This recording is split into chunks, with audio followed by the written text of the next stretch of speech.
Hey guys, how are you all? Welcome to Let's Start Story on What If Naruto Had Abilities to End War of Battle in Naru X Ino Part 2. So do 4 blue hearts comment. Be sure to subscribe to our channel and like this video, and please share with your friends and watch till end. Also check out Patreon, for I have upload Harry x Hermione uncensored spicy version, link in description.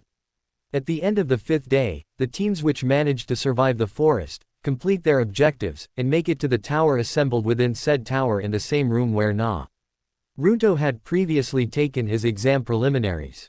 In front of the assembled genin stood Tsunade, Jiraiya, Yamato, Kankuro, Shiranui Genma, the proctor from Naruto's previous exam finals, Neji, and a man that Naruto didn't recognize, but judging by his robes, Naruto assumed to be the Tsuchikage. As the robed man's eyes fell on him, Naruto felt the air around him drop several degrees as the man's anger became almost palpable. A moment later the feeling disappeared as the Tsuchikage tore his gaze away. As Tsunade once again proceeded to explain the hidden purpose of the Chunin exams, Naruto surveyed the other genin to make it this far. Unlike last time he was here, there were only 5 teams remaining, apparently still too many to skip the preliminary step. But as before, only a single round of preliminaries would be necessary. The teams were basically what he expected. His and Konohamaru's team were a given in that they came in together. The Iwa team with the genin he met before the exam was there, looking no worse for wear. A team from Suna was there, which, given his other Chunin exam experience, didn't particularly surprise him. And finally, one of the Kumo teams apparently managed to make it through. Despite their defeat at the hands of his team, who were anything but your average genin, Naruto had to admit that, as far as genin go, the Kumo teams were clearly skilled, so it was no big shock to find them there. Catching Jiraiya's eye, Naruto discreetly used Anbu sign language to inform him, Jinchuriki and Forest. Not drawing attention to himself, Jiraiya simply nodded back to Naruto by a slight inclination of his head, signaling that he was aware of the fact. Trusting in his mentor, Naruto turned his attention back to Tsunade as she was finishing her speech. The in tournament will feature the winners of the preliminary matches. As we have an odd number of people, one of you will be receiving a bye directly into the final stage of the exam. Each of the matches, as well as who will receive the bye, will be selected at random. She finished, indicating a large TV which appeared as sections of the wall slid away. Gesturing to Neji, she gave the floor to him. Neji stepped forward to address the Chunin hopefuls. The rules here are very simple. Any and all techniques and weapons may be used. A match is decided when one of the opponents concedes, loses consciousness, or dies. However, to prevent needless deaths, if I decide a match has been decided, I will step in. My word is final. Anyone attempting to continue a fight once I have declared a winner will be immediately removed from this exam. Is that clear? He asked, sternly surveying the crowd of genin. Seeing no objections, he continued, very well, once the board selects the first matchup, those 2 remain here. The rest of you proceed up to the 2nd level to watch until it is your turn to fight. Turning to the board, names began to cycle, finally settling on Ishikawa Amato Konoha vs. Yureshi Might Suna. As he walked up towards the observation deck on the 2nd floor, Naruto fell into step with Kankuro. What are you doing here, Kankuro?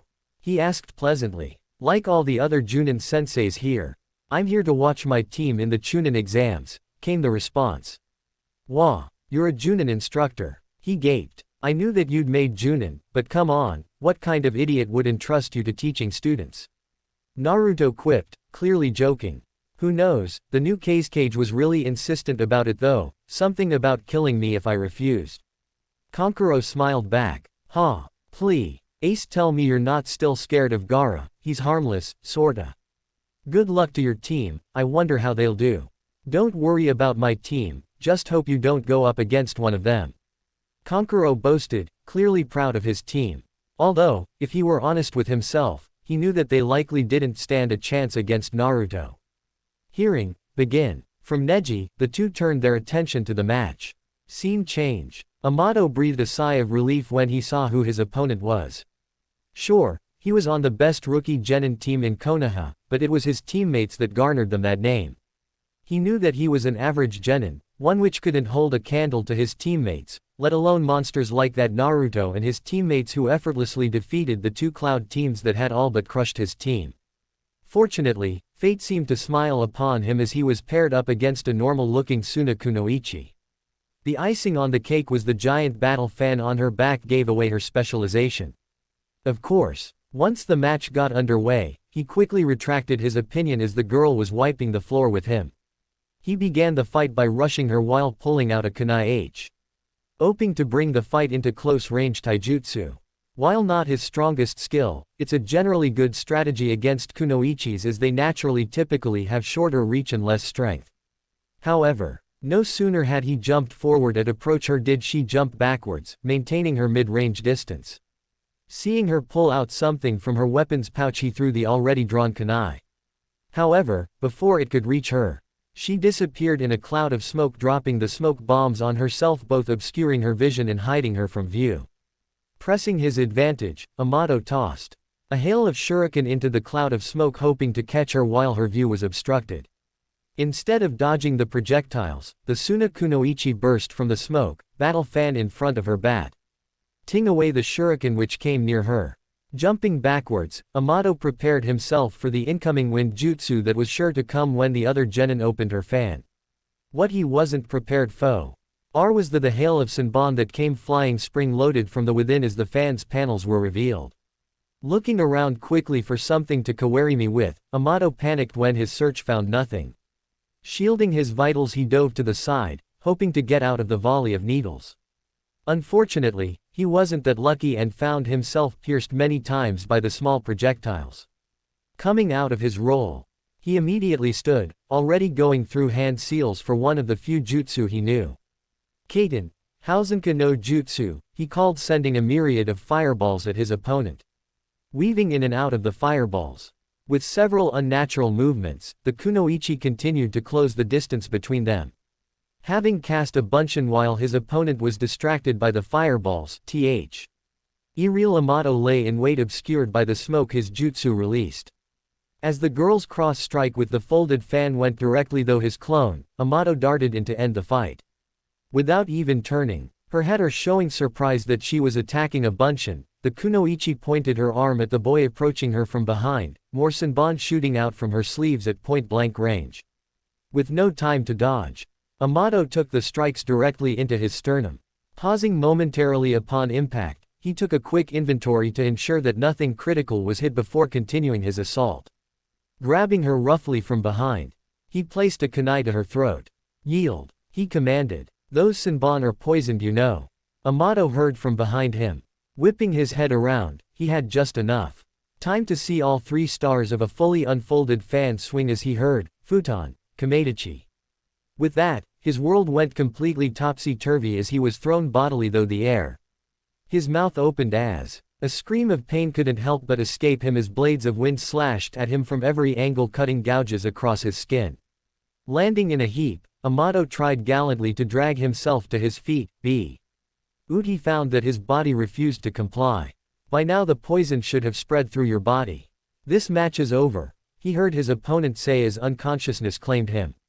Scene change. Brilliant strategy. Other than dodging that first kunai, she never was in harm's way the rest of that fight. Ino addressed Kankuro again as the match came to an end. "You certainly trained that one well." "I agree." Despite being able to use the fan, wearing it obviously like Tamari does even had me fooled as I assumed she wasn't a puppet user. Then, using the smoke to conceal her as she summoned the puppet, she could sit back with a clear view of the fight. Hell, she even used the guy's own bunshin against him, added Naruto.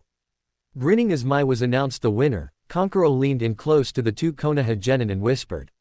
"To be honest with you, she's my star pupil. If it weren't for you two, I'd say she'd be a shoo-in to win this tournament." Hearing the board cycling through names, the three turned their attention to the most recent selection, Yasuo Odori, Suna vs. Kamizuru Tessei, Iwa. "Looks like you're up again, Kankuro," said Naruto as Kankuro nodded to his next student as the boy was heading for the stairs. "Think this one will be able to move on as well. Just watch and learn," Kankuro replied as the two prepared to square off. Scene change. And learn they did, well. If they were looking for a lesson in brutality. The battle was as short as it was brutal. Much like his teammate, Odori was a puppet user, something he didn't even attempt to hide as he immediately summoned Karasu when the match began. Now, as far as ninja weapons go, puppets are one of the most useful and most deadly, for those who know how to use them. Being made primarily of metal, they are naturally resistant to damage and their hidden compartments hold a veritable armory of weapons and surprises. All the while, the puppet master can simply sit back away from the direct battle, leaving him or herself out of harm's way. However, as with any battle, sometimes things don't particularly go according to plan. In this case, as the smoke from the summoning scroll momentarily obscured the opponent's views from one another, Tessei cast a Mushi Bunshin no Jutsu, and then hid within the shadows by the wall. As the puppet approached the clone, its mouth opened, firing several poisoned darts from a spring-loaded compartment within. When the clone was struck with the projectiles, it exploded in a wave of honey, completely coating the puppet and gumming up the joints and compartments, completely impeding its movements. Seeing his puppet defeated in an instant, Odori reevaluated his options as he searched for his opponent. "This battle is over, give up," said Tessei, stepping out of the shadows. Odori, of course, scoffed at the idea while pulling out a kunai. Without his puppet it was true that he'd be at a disadvantage, but it's not like any Suna shinobi is useless without their main weapon. "Very well," said Tessai, turning his back on Odori and making his way towards the stairs. "Hachi Bakuden no Jutsu," he whispered just before his foot landed on the first step. The bugs which he Ubtly had sent to land on Odori as the puppet engaged his clone exploded on various parts of his body. With a cry of agony, Odori crashed to the ground, his lifeblood quickly seeping away from him. Scene change. Seeing his student's life in true danger, Kankuro immediately dove off the balcony to his student's side. He didn't even hear Neji call for the medics or the announcement of Tessei as the winner as he began applying pressure to the most serious wounds. Back on the balcony, Ino shuddered at the sight before her. Sure, as an ambush she'd been exposed to death before, even taking lives herself. But the casual way in which the Iwa Genin had practically, and still possibly, killed his clearly outmatched opponent reaffirmed the stories she'd heard from the Third Great Shinbi War of their bloodthirstiness. "I've fought with a couple of Kamizuru before, but I've never seen one that's skilled or merciless. Bug users are tough opponents, even at your level, you should be careful should you have to fight him," she heard Naruto say from her side. Hearing the board announcing the next match as Kankuro and the medic Nins left to attempt to save Tessei, Ino decided not to respond, instead looking to the board. Yamanaka Ino Konoha vs. Kyusei Yahiko Kumo. "Well, I guess that's my cue," grinned Ino to her teammates and Yamato as she flipped over the rail, landing lightly on her feet next to Neji on the floor below. "Good luck," said Naruto to the empty space Ino occupied a moment earlier. Scene change. "Oh, how I was hoping to be paired up against one of you bastards. Payback for that ambush in the forest," the Cloud Genin, Yahiko, said as he slowly and confidently walked down the stairs. "After the thrashing you received, I'm surprised that you even have the guts to fight me," smirked Ino. Gritting his teeth, Yahiko began forming seals the moment that Neji instructed them to start. "Raiden, Darihari," he shouted, looking into her eyes as the air crackled around him. Slashing his arm in front of him, a hail of thousands of lightning needles exploded towards Ino. His grin as the girl froze and didn't even attempt to dodge disappeared as when the needles impacted, she exploded into a flourish of sakura blossoms. "Genjutsu. I didn't even see her move," thought the surprised Yahiko. Though surprised, the Kumo Genin didn't panic, diving to the side so he wasn't a sitting duck. Hands immediately coming together in the tiger seal. "Kai," he called, dispelling the genjutsu. With the illusion gone, he had less than a second to duck under the cross slash of Ino's kodachi. As the blade grazed his hair, Yahiko moved to attack his opponent's exposed side. Of course he did not expect her to simply continue her rotation and, lashing out with her legs, send him sprawling across the ground. As he skipped across the stone floor, Yahiko planted his hand and used his momentum to flip up, flinging a kunai in the direction that his opponent was. Landing on his feet, he glared as the girl effortlessly batted the lightning-charged kunai out of the air with her blade. "Surely you can do better than that," taunted his overly confident opponent. Of course he could do better than that. Just who did this girl think he was? He was Kyusei Yahiko, one of the best genin that Kumogakure, the strongest of the hidden villages, had to offer. Beyond that, he was personally trained by General Niyugito, one of the strongest of hidden cloud and container of the Nibi no Nekomata. This foolish girl clearly had a death wish, insulting him as she had been. Very well, if she wanted to die, who was he to stop her? In fact, he was all too happy to help her on her way. These were the thoughts racing through Yahiko's head as he pulled out a series of kunai.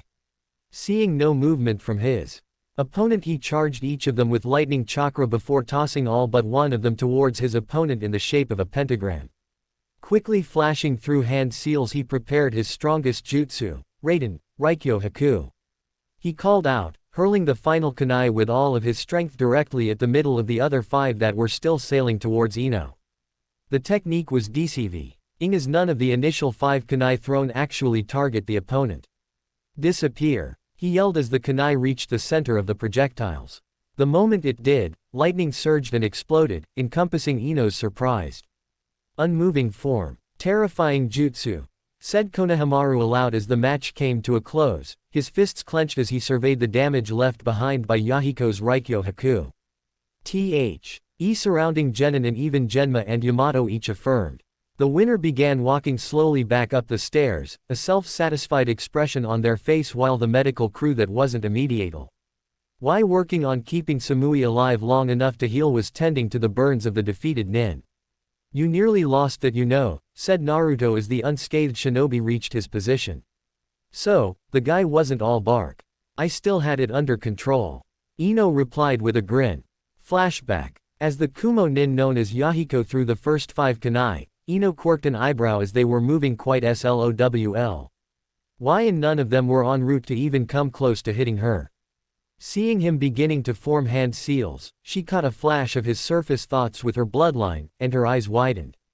Hands. Immediately grasping the hilts of her kodachis, she prepared the strongest wind attack she had to counter what she knew to be a powerful incoming lightning jutsu. Raiden, Raikyo Haku, called out Yahi, hurling a 6th kunai. The moment that Yahiko's kunai reached the center of the other 5 projectiles, he yelled, disappear. As the lightning contained with each surged and exploded in a gigantic blast. The moment that the lightning jutsu initiated, in one movement Ino drew her kodachis and called out, Nito Ryu Ei, Rashomon. Though the crackle of the electricity completely masked her words. A whirlwind of slashing blades of wind exploded off of Ino's kodachis, pushing back against the crackling lightning not a foot in front of her. Despite the lightning element's innate weakness against wind, the sheer power of the attack would have allowed it to overcome a weaker defense. Fortunately for Ino, Rashomon proved to be strong enough to repel the explosion directed at her. Quickly critiquing a bunch, in which immediately hanged into a smoking corpse as she merged into the ground with a few hand seals and a whispered, Doden, Dochu Igyo. Looking at the smoking body of his opponent, Yahiko couldn't help but smile. That was, of course, until he heard a voice from behind him call out, Kaden, Heiken. Spinning around, he found a column of fire racing at him mere feet away. Without time to dodge and nothing in the room to query me with, Yahiko simply crossed his arms, attempting to protect himself from as much of the damage as possible as the fire washed over him. It all happened so fast. From the view of the spectators, less than a minute passed between Yahiko casting his jutsu and him being consumed from behind by fire. As the flames died away, Yahiko remained standing for a single moment before his unconscious, smoldering body toppled to the ground. End flashback. Despite the tough act, Naruto noticed her body shake ever so slightly as she said it. Placing a hand on her shoulder, he leaned in and whispered. That jutsu scared you, didn't it? Not bothering to wait for her answer, he continued, you did amazing. I doubt many people in this room could have come away from that unscathed. Going up against the unknown and coming out on top, that's the mark of a great shinobi. Not taking her eyes from the board, Ino gave a small smile and reached her hand up and gave the hand on her shoulder a quick squeeze in thanks. She was actually surprised that his words and gesture had actually succeeded to calming her down, though she concealed it well behind a mask of arrogance. The destructive power that the Kumo Genin had called forth was astronomical, and it had scared her. Without her bloodline and a powerful wind jutsu at hand, she would have been lucky to be breathing at this point in time. On the positive side, she was alive, and her shinobi skills once again came through for her. Her body tensed slightly as he removed his hand, turning his attention to the boa. Road as the next match was announced, Sai Konoha vs. Iwama Kaiju Suna. Not that you need it, but good luck Sai, said Naruto, offering up encouragement to the boy. When he saw the shocked expression Sai was giving him, he chuckled and continued, we may not get along, but we're still teammates. Without missing a beat, Sai responded loud enough for the entire balcony to hear. How many times do I have to tell you? I don't swing that way. I don't play for your team. Ino and Yamato's sweat dropped as every head turned in their direction. Coolly brushing of the jab, Naruto punched Sai off the bow. Koni where he back-flipped during his descent to land in a crouch on the level below, glaring up at his team. You know Naruto, you have no one but yourself to blame for his animosity towards you. After all, you did threaten to keep him unconscious for 4 days. Not exactly the best way to build friendship, said Ino, her grin just a little too wide. Shut up, I can't help it that he likes to get punished, replied Naruto, playfully winking towards Ino, all previous frustration forgotten in an instant. As they watched the match, Ino cringed as Kaiju was once again sent sprawling across the arena floor. I feel bad for his opponent. Kankuro-san definitely trained his team well, this guy definitely is at Chunin level. Yeah, you're probably a better judge of this than me, but his Kenjutsu AP pairs to be solid and his Taijutsu is probably around the level that Lee was at without the gates in our last exam. Naruto confirmed. Luck is also a part of being a shinobi. Everyone eventually comes across someone stronger than them. How they handle that situation will determine their success as a ninja. Yamato added, imparting some of the wisdom he gained from experience. Nodding at their teacher's words, the group turned their attention back to the fight. Scene change. Sai had to admit, the kid was fast, very fast for a genin. His taijutsu was solid with very few openings and he was lit to wield his katana like an extension of himself, showing that he dutifully practiced with it from a young age. Unfortunately for him, Sai was an Anbu, which meant that his speed and skill was far above any genin, allowing him to escape any assault, defend sword strikes with his brush, and even attack back into openings that only a seasoned shinobi would see. After kicking Kaiju away for the 3rd time, rather than press the assault with taijutsu, Sai's brush blurred across his scroll and, with a few hand seals and a whispered, Choju Giga, several ink tigers exploded off the page and launched themselves at the down genin. Not to be outdone, the moment he could get a limb under him, Kaiju flipped himself back to his feet, immediately found his balance and rushed towards the approaching animals, blade flashing around him. As the beasts were defeated, noticing his opponent drawing again, Kaiju halted in his approach and jumped backwards, drawing supplies from his weapons pouch with his free hand. As several snakes raced off the scroll and across the floor, he threw a couple of kunai with exploding tags attached directly into their path.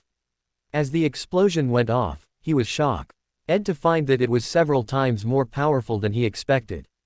Black plumes of smoke rushed across the floor, encompassing both opponents and Neji. As the smoke began to clear, Kaiju found himself standing behind his opponent. Striking at the opportunity, he silently rushed forward and ran the other boy through with his blade. Instead of feeling any sort of resistance as the blade pierced his opponent, his forward momentum wasn't impeded at all and he ended up slightly losing his balance due to attempting to compensate for something that didn't happen. Stumbling slightly, he crashed into and through the Konoha genin as the form dissolved and covered him from head to toe in ink. Sumi Toso no Jutsu, he heard from behind him. Attempting to turn towards the sound of the voice, Kaiju found that he was unable to move. With my ink coating that much of you, you won't be able to move at all. This match has been decided, Sai said, drawing a kunai. Concede now, or I'll be forced to end it. Trying one last time to break the jutsu, Kaiju discovered it was in vain. Shifting his eyes to Neji, he said clearly, Examiner, I concede. Winner, Sai, announced Neji, nodding to the Suna genin as Sai released him from the jutsu. Scene change. He's actually better than I thought. I mean, it was a foregone conclusion that he was going to win, but the other kid was actually decent and he made him look like a rookie. Ino said to Naruto as the two opponents walked back towards the waiting area. Reflecting on that, she realized that it was the first time in this exam that at least one of the genin wasn't being carried off by the medics. Yeah, he's definitely at or at least close to Junin level. He's been holding out on us. Looks like Root really trained him well, confirmed Naru. 2 as the board lit up with the next matchup, Sakio Kairi Iwa vs. Hayama Reiko Kumo. From the balcony, the match seemed completely unimpressive, it was over in an instant. However, from the point of view of one Hayama Reiko, it was anything but. As she was walking down the steps, her opponent fell into step beside her and whispered in her ear. Forfeit this match before the fighting begins or I'll use a handy ability of my bloodline to send you to hell. Not in the least bit phased, Reiko smirked back at her opponent. What do you think this is, my first dance? No such bloodline exists, you don't scare me. But if you're that scared of actually fighting me, you're welcome to forfeit and save yourself some pain. As the two confident kunoichi smirked at each other, Neji signaled the beginning of the match. Not wasting a moment, Reiko moved to jump backwards as her opponent's hands came together in a meaningless hand seal. However, before she could move, the walls of the arena exploded into fire. The rest of the scenery and people fading away as brimstone rained from the now exposed crimson sky. Impressive genjutsu, thought Reiko. Very realistic. However, she's clearly still underestimating me. Anyone who's not a wet behind the ears rookie can defeat this. Bringing her hands together in a ram's seal as the floor began to corrode away, Kai, she called out using the standard genjutsu release. Her eyes widened as the floor continued to erode away, leaving her standing on little more than a 1-foot pedestal with nothing but fire and magma below her. Double-layered genjutsu. She tried again, Kai. This time pulsing her chakra even stronger. Below her, the magma began to shift and churn as a figure began to emerge. Like a scene right out of a horror film, what could only be described as a demon rose up from the fires below, its form towering over her at least 60 feet tall. Horns growing from a skull-like face, gigantic pitchfork held within its clawed hands, tail slashing behind it. However, most terrifying of all, were its eyes. On a being made entirely of fire and magma, it wouldn't seem possible that the eyes could possibly stand out, but within the jet-black pupils shone a supernova of fire promising nothing but a merciless death. What is this? She thought as the demon's eyes focused directly on her.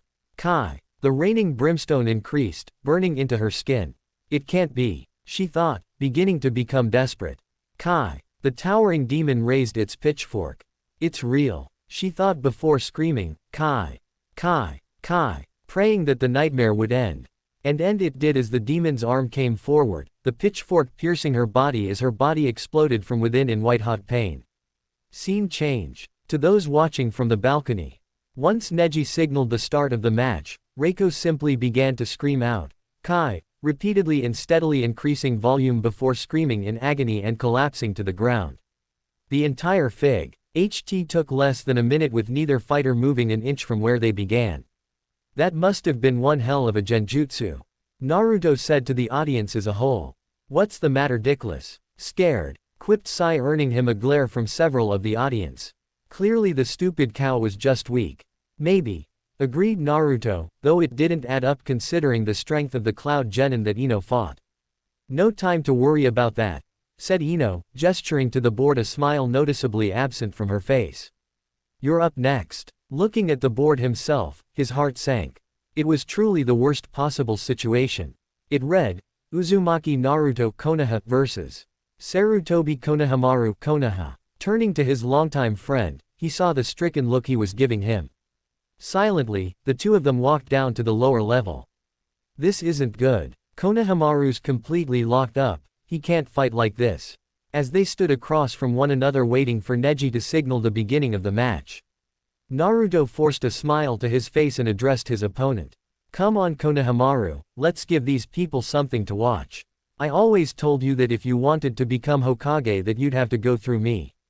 Here's your first chance, show me how much you've grown. Begin. This isn't how this was supposed to end, thought Konohamaru as the board revealed his opponent to be none other than Uzumaki Naruto. Turning to face his longtime friend, he saw the same surprised, disappointed look on his face that he knew he must be mimicking. Despite knowing that Naruto was going to be participating in the exams. He never imagined that he'd actually be forced to fight him. I should just give up, there's no way I can beat him, rang through his mind as he walked down the stairs with his head down and shoulders slumped as though walking in a funeral procession. Being the grandson of the deceased Sandaime Hokage, Konohamaru was given a bit of leeway by the Godime. Knowing how much he idolized Naruto, she allowed Konohamaru to look at his file which documented his abilities and overall shinobi resume. Well, at least the one containing the information on Naruto before he'd left to train with Jiraiya. Even putting aside his idolizing the older genin, if he was objective with himself, Konohamaru knew it was unlikely that he would be able to defeat that Naruto, let alone one Wick. H had spent the last 3 years training with one of the legendary Sannin. Standing across from Naruto, Konohamaru didn't even attempt to take a fighting pose, head down in defeat. Deciding to save himself the embarrassment, he glanced up at the examiner and opened his mouth to withdraw from the match. Come on Konohamaru, let's give these people something to watch, he heard Naruto say somewhat cheerily from across from him. Glancing up, he saw a smile on Naruto's face. And why shouldn't he be smiling, he's got a guaranteed pass into the next round, he thought bitterly. I always told you, that if you wanted to become Hokage that you'd have to go through me. Here's your first chance, show me how much you've grown. Naruto continued, dropping into a light taijutsu stance. Konohamaru felt his fighting spirit return at those words. Naruto wasn't looking down on him, he could see it in his eyes that he honestly wanted to fight him. Of course, he replied, dropping into his own stance, bow staff held in one hand behind him. But the position of Hokage will be mine. He finished, a grin forming on his face. Begin. They each heard Neji say as the two leapt towards each other. Scene change. Naruto was impressed. Konohamaru controlled his bow staff like it was an art form, using its superior reach to make up for his small stature, keeping the opponent at a distance. Of course, for an opponent of Naruto's caliber, it wasn't nearly enough. He could have slipped within his friend's guard as any time with his superior speed, but he meant what he said. He really wanted to see Konohamaru's improvement. So, he was content just dodging and redirecting the staff with his hands, never once allowing the boy to land a blow. As Konohamaru pulled back after failed high-to-low cross-strike, he left a slight opening that even another genin could have seen. Seeing the opportunity to teach him a lesson, Naruto stepped in to take advantage of the opening. However, as soon as he moved, Konohamaru changed the direction of the staff. The tip of it firing straight down his arm, immediately striking at the spot Naruto was headed towards. Grinning as he figured out the ploy, Naruto whispered, "Soru," and vanished. The tip of the staff passing through his afterimage and striking the ground. You left that opening intentionally, didn't you? Asked Naruto, reappearing behind and several feet away from Konohamaru. The only response he received was a grin from the other boy as got back into a fighting stance. Glancing at the ground, Naruto quirked an eyebrow at his opponent in question of the perfectly round hole several inches deep in the cement. Looks like you learned a few things from your uncle, that was dangerous. Please, if that was enough to defeat you, you wouldn't be worthy of the title of Hokage. Smirked the younger genin. The stance he was in completely concealed the weapon from view with the staff held parallel to the ground behind him and only the tip was held in his hand. I suppose that's fair. Naruto smiled back. Well then, I guess it's time to start getting serious. Kage Bunshin no Jutsu. A dozen clones sprung up around him. With an affirmative nod, the clones rushed towards Konoha's honorable grandson. Scene change. Interesting student you've got there, Genma, said Yamato, turning to the other Konoha Junin instructor. Konohamaru certainly has his grandfather's talent. He's still young, so he hasn't been able to cultivate it yet, but I have high hopes for that one, the lazy-looking Junin replied while chewing on a large toothpick. No offense Hanabi-san, said Ino, addressing the young Hyuga before turning her attention to Genma, but he must be your ace, huh? She asked while watching the boy in question battling the clones. She was pretty impressed with the younger genin as he craftily attached an explosive note to a clone which he detonated while it was near 3 others, reducing their number to 8. It may surprise you, but Hamaru-kun has never defeated Hanabi here in a fight. Despite his great potential, Hanabi continues to prove why the Hyuga are the most feared clan in Konoha, replied Genma, apparently not caring if Such information on his team was leaked. Looking down at the much shorter girl, Ino's lips twitched upwards as she noticed the slightly colored cheeks of the normally stoic Hyuga. My apologies Hanabi-san. I look forward to seeing your match. I haven't seen a Hyuga fight since Hinata was promoted to Chunin. Scene change. On the other side of the balcony, the Tsuchikage was seething. Hokage-sama, I can't believe that you allowed a genin to learn that jutsu, he said, addressing the busty woman. Though a forbidden jutsu, Kage Bunshin was a jutsu known by high-ranking shinobi of all nations. He knew well of both its virtues as well as its potential dangers. Seeing the object of his hatred effortlessly and effectively using it made him want to jump down and kill the boy himself. Yes, well, Naruto has known that jutsu since before my tenure here as Hokage, replied Tsunade smirking at the other Kage before returning her attention to the fight. She knew that he was well aware that T. He chakra capacity needed to safely perform Kage Bunshin was very high, so this had effectively told him that for over 3 years, Naruto held a Junin level of chakra. Incredible. The Tsuchikage replied grinding his teeth. It's a miracle that a boy capable of such a feat is still a genin after all this time. He's only taken the exams once, 3 years ago, replied Jiraiya humoring the Tsuchikage's prying. Once he became my apprentice, we've been traveling and he's been unable to participate. Hearing a crunching sound, the Tsuchikage turned his attention to the other members of his team. Tessei was standing back, away from the final member of his team. Red armor crackling with barely suppressed energy, the man's hands were gripping the rail so tightly that it had crushed from the pressure. Hoping to placate the man before he exploded, he placed his hand on shoulder but couldn't help but step back as the man turned a glare towards him that promised a painful death, his golden eyes flashing dangerously. A moment passed and a spark of recognition appeared within those murderous eyes as the Tsuchikage flared his chakra momentarily drawing the attention of the others on the balcony. Even the Naruto and Konohamaru momentarily paused in their fighting to evaluate the disturbance. Stop this now, the Tsuchikage hissed dangerously so only the genin could hear, as he noticed the tensing of both Tsunade and Jiraiya. You'll get your chance, I can guarantee you that, it's why we're here after all. Taking a deep breath, the man nodded and stepped back from the railings sitting against the wall. Eyes closed attempting to rein in his emotions. The tension gone and feeling a flash of heat, the audience turned their heads back to the match. Apparently Konohamaru had gotten tired of fighting the clones and decided to eliminate them all at once with fire jutsu. The clone nearest to him was immediately consumed by the flames puffing out of existence. Before the fires could reach any others, one of the clones formed hand seals at a blinding pace calling out, Suiten, Sujinheki, before exhaling a stream of water which doused the incoming flames. The clones can perform jutsu, thought Konohamaru, shocked at the development. Even more surprising to him was he was pretty sure that Naruto's clone had used Kyuubi's chakra when performing that jutsu. To the untrained Yi, it would have been impossible to notice, but just before the clone began to make hand seals, the whisker marks on its cheek darkened slightly, its pupils had elongated, the eye turning more of a purple color than Naruto's striking blue. The changes lasted less than the second that it took for the clone to finish its hand seals, but Konohamaru had seen it. If he's going to go that far, my only chance is to catch him by surprise. Time to bring out my trump card. Boar, dog, bird, monkey, ram, he thought while rushing through the hand seals. Kuchio's no jutsu, he called out, pouring nearly all of his chakra into the summoning. A half-dozen humanoid forms appeared from the smoke, each about the height of a young genin.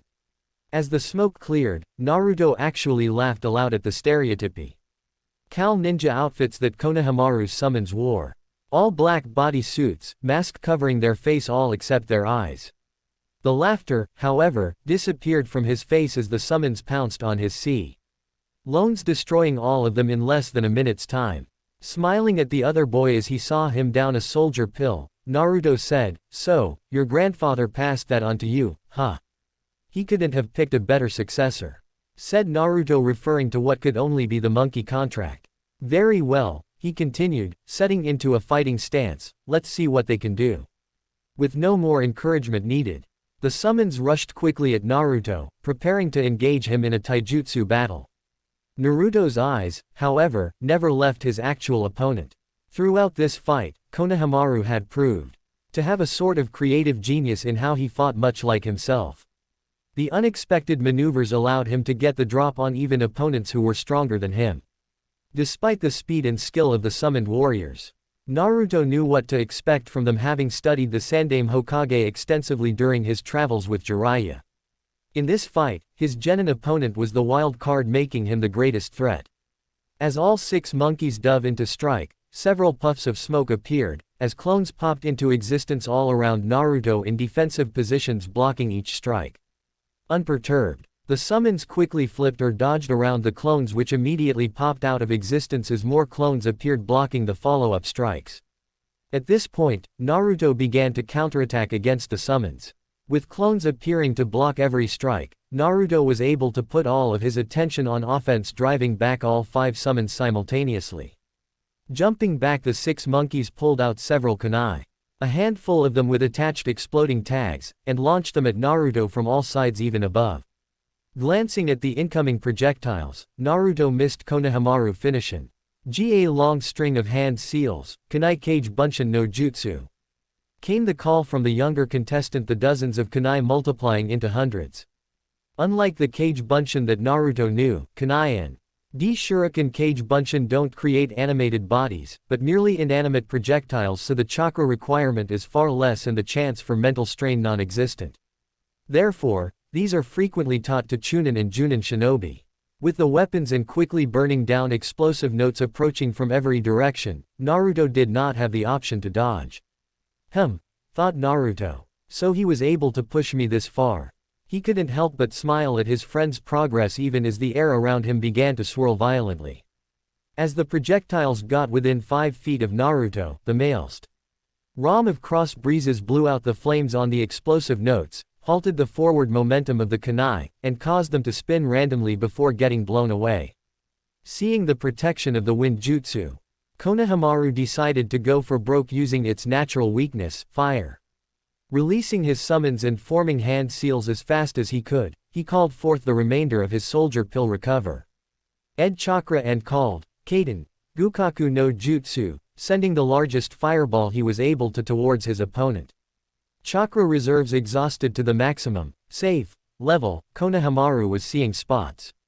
Panting, he fell to one knee, awaiting the result. Seeing the incoming fire attack, Naruto called Shinkujin, bringing his hand across his body in a slashing motion, causing the wind to part and a vacuum to form in the path his hand traveled as it moved out towards the other genin. As the fireball met Naruto's blade, the fireball folded inwards, the vacuum consuming the oxygen and extinguishing the flames. Energy and adrenaline expended, Konohamaru succumbed to the exhaustion and began to pitch forward, not even having the strength to break his fall. He vaguely heard Neji's announcement, "Winner, Uzumaki Naruto." As gravity took its hold. Wincing as he braced for impact, he was surprised when it never came. Drifting in and out of consciousness, he felt a powerful grip on his shoulder. He felt a flurry of movement as unconsciousness claimed him. Opening his eyes, he found himself back on the balcony, propped up against a wall. From his vantage point he could see the backs of Naruto and his team, as well as his Junin sensei. Genma. Not having the strength to stand, he asked aloud, "What happened? You overdid it and passed out from chakra exhaustion. Great fight though. You're a lot stronger than I was when I first took these exams," replied Naruto, turning and smiling at him. Smiling weakly he corrected, "I meant, how did I get here?" "Naruto caught you and brought you here," responded Ino. Looking to Naruto he heard, "You weren't hurt at all and there's only the one match left. So I figured I'd save you the trouble of the medic nins. In my experience, it's easy to find yourself in their care, but impossible to get away." Konohamaru couldn't help but laugh slightly at the truth of that statement before asking, "How long was I out for?" "Only about 5 minutes. Just enough time for your body to recover some chakra. Had you used any more, the recovery time would have increased exponentially," replied Genma casually, though sternly. "Where's Hanabi-chan?" he asked. As his mind began to clear and he noticed his teammate's absence. Raising an eyebrow in question to the boy's use of the chan suffix, Naruto responded, "As I said, there's one fight to go." His ace becoming serious as he peered back to the level below. Dragging himself to his feet, Konohamaru made his way over to the railings to see as well. Scene change. It was the forest all over again. That's all that Hanabi kept thinking as she attempted to fight off her opponent. Sure, back then it was 3-on-1 and she was never given an opportunity to go on any sort of offensive, but ignoring that. The situation was the same. This genin knew her fortes and avoided them like the plague. When the board first showed that she was going to be getting the opportunity to fight the Cloud Genin, Iju Mugen, she was actually enthused. Here was an opportunity to get back at them for the thrashing her team received in the second test. Of course, saying this was easier than doing it is, now that she actually had to defeat this opponent, she realized that he was just toying with her before and was actually much better than she had realized. Dodging another rain of shuriken, Hanabi flipped into the air to avoid the ninja wire that her opponent had snaked all along the ground. Once again thanking her natural-born gift as electrical current jumped off the wires attempting to strike her had she not seen the nearly invisible wires. As she landed, she immediately began to spin. Kaden, she called out as chakra shot out from each of her tenketsu forming a protective dome around her spinning form. As the incoming kunai impacted the ultimate defense, explosions rang out across the stadium as exploding tags detonated attempting to break through. Fortunately for Hanabi, her ultimate defense remained unbreakable as smoke cascaded around the protective dome. Unlike the rest of the room, the smoke did nothing to impede her vision, a blessing as she was able to see the other genin forming hand seals. Coming out of her spin, she dove to the side, avoiding the Raiden, and hand springing off one hand to land back on her feet in a battle-ready pose. The entire fight had been like this. Whether the opponent was truly a mid-range fighter was unclear, but he would never let her close the distance between them enough to bring the battle to taijutsu where her gentle fist could provide her with an advantage. Taking the brief respite as a moment to think, Hanabi considered her options. So, this is what the Hyuga have been reduced to, is it? Sneered the boy across from her. Not bothering to respond to the goading, Hanabi put her hands together. Disgusted with herself for relying on a lesser technique, she nonetheless formed the necessary hand seals before creating a handful of bunshin around her. Splitting up, they rushed in unison towards her opponent. Like hell that'll work, shouted the Kumo genin hands coming together forming seals. As Hanabi and the clones began to draw close, he finished preparing his jutsu, hands held together in a dragon seal. He called out, Raiden, Ranmyaku Raiko, as his body began to glow momentarily and tendrils of lightning began to shoot off of him in every direction. Watching the various incoming assailants, he saw bolts of lightning strike and pass through 4 of them. Ignoring those that he knew to be clones, he turned his attention to the remaining 3 as they ducked and dodged away from the lightning. Chakra being drained quickly by the lightning jutsu, he quickly pulled out several shuriken and hurled them in a wide spread at each of the possible opponents. Unable to dodge both the projectiles as well as the lightning bolts, he noticed as the clones were struck by one or the other as one of the targets planted her feet and began to spin blue chakra forming a dome around her.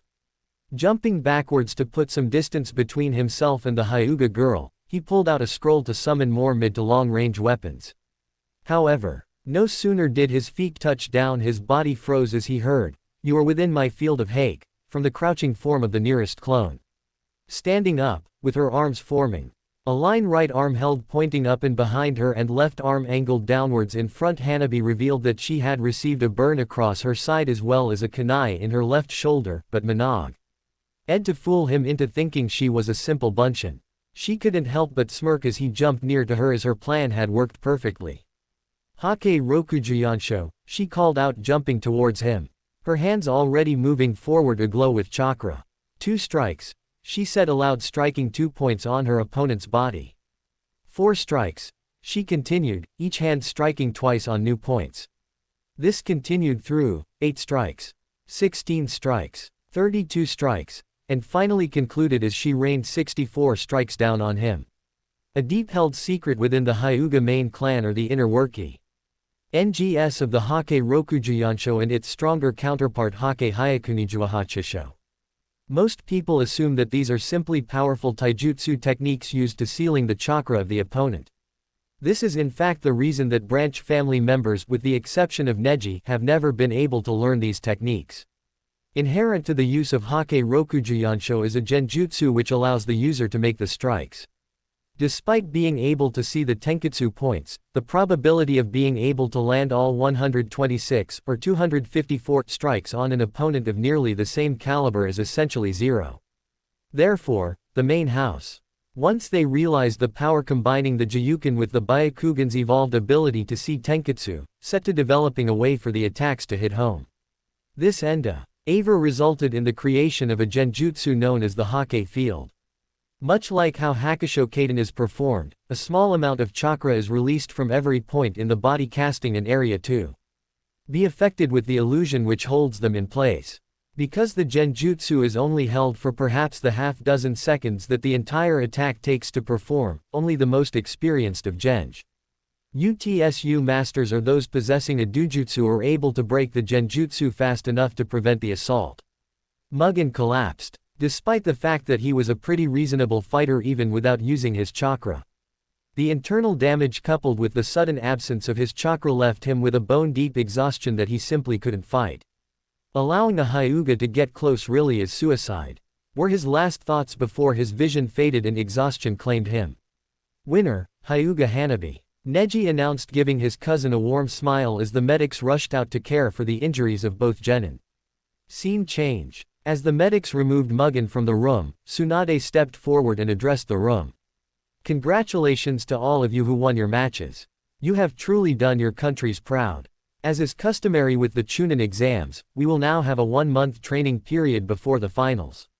Unlike the preliminaries, for the finals, we will select the matchups now, Shisai. D indicating the box that Jiraiya had produced, so you will know beforehand who your first match will be against.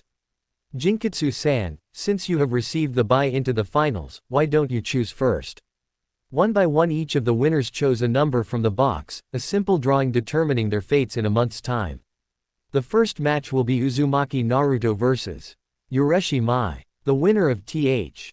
At match will face the winner of Kamizuru Tessei vs. Sai. Began Tsunade indicating the brackets on the wall behind him. The third match is Hyuga Hanabi vs. Yamanaka Ino, and the winner will face the winner of Sakio Kairi vs. Jinkitsu Tenjin. She saw Kairi visibly stiffen as though slapped at this news.